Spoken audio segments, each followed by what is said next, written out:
po. Pila muna tayo. Ang haba-haba ng pila. Ayun. Hanggang yan doon sa dulo-dulo. Mula doon. Ayan.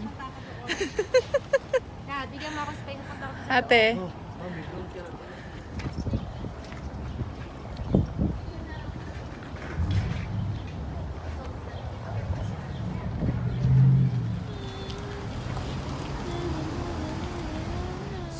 So, ayan, pila muna kami dito sa labas. Ang init-init. Pero maganda din naman. Ano nahanap mo? Wala. Wala? Cactus sana. Ha? Mahalak ko. Cactus? Binili ko Oh. kahapon na pareho sa iyo. Yung succulent? Ay, yung succulent? Ah. Ano? 12.98 yan. Oh. 10.97 na yung gusto mo. Doon na lang. Yan. Mamura din. So, nag-check si ate dito sa garden center ng mga plants and bulaklak. Magkano? Medyo mahal-mahal daw. Kasi kakasimula pala ng spring. So, hindi pa ganun kasi sale yung mga tanim.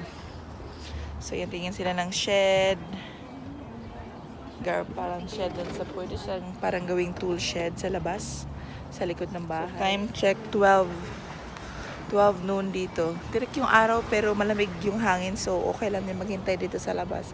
Haba-haba pa siguro na sa 100 tao. Hindi naman siguro mga 50 siguro yung nakapila dito. Kailangan ma-maintain yung social distance na at least 2 meters apart. So, kaya, ayan, hintay muna kami dito.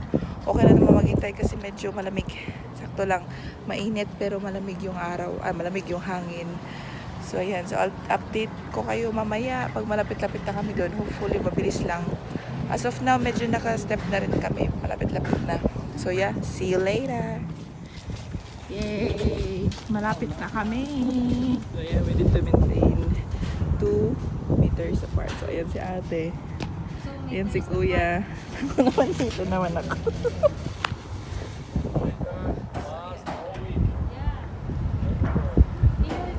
Yay! Pasok na kami.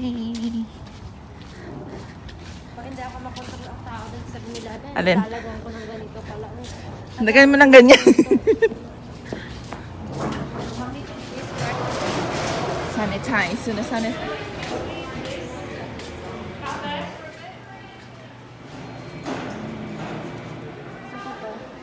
Sige, bilhin mo, try mo, tapos isusuli ko yung binili ko. Mahal kasi yung binili ko. Hardwood lang. Okay, so eto na kami sa loob ng Home Depot. Hanap kami nung pang shelving. Shelving dun sa mga cabinets. So, ayan. So, maintain pa rin talaga ng social distance dito sa loob. Ayan, at least 2 feet apart. Tapos yung mga cart nila, dinidisinfect nila. May taga-sunod talaga na magdi-disinfect. So, ayan. Malaki siya. Ang ganda. Ang ganda dito sa loob. Kompleto. Halos lahat ng kailangan mo for construction, for renovation. Lahat ng mga appliances, meron sila dito. Kakatuwa. Kung mahilig, lalo kung handyman ka, mahilig kang magkumpuli sa bahay nyo. Ayan, nandito yan lahat. Ang ganda. Tsaka, marami kang mapagpipilian. Ayan si Madam. Ayan. Diyan yung appliances, lahat dyan. So, ayan. Ganda. Yard na Tita Heart. Gano'ng kalaki? Maliit siya sa meter. Maliit lang yan pag yard. Pero may square feet naman eh. Square feet niya is $4.14. Oo.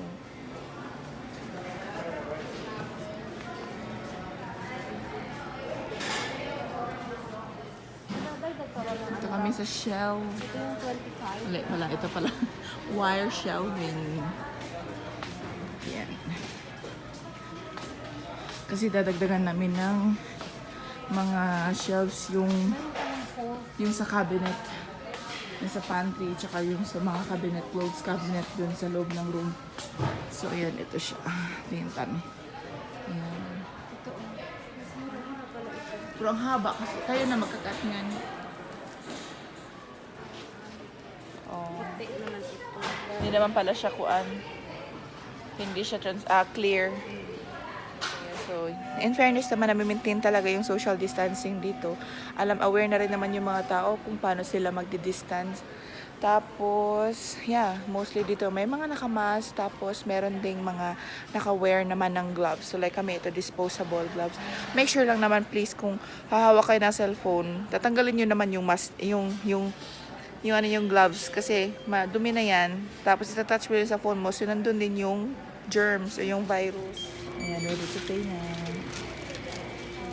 Isa-scan na lang nila ganyan para malesen yung contact dun sa mismong item and then dun sa person.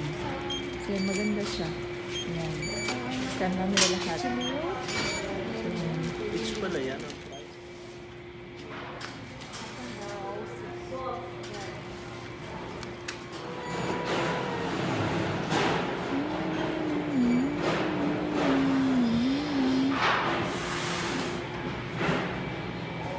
kung gusto nyo, wala kayong mga tools, ayan dito yung tool rental. Pwede kayong mag-rent yan ng mga tools na gagamitin nyo for renovation, for construction, ayan.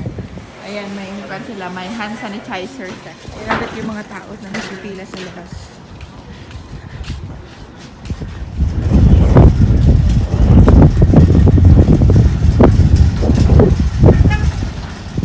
And now we're done. Tapos na kami. So, inabot kami ng siguro mga 2 oras dun sa loob. Kakahanap din ng mga dapat bilhin. And then, ayun, may nakapila na naman. Marami na naman nakapila sa labas.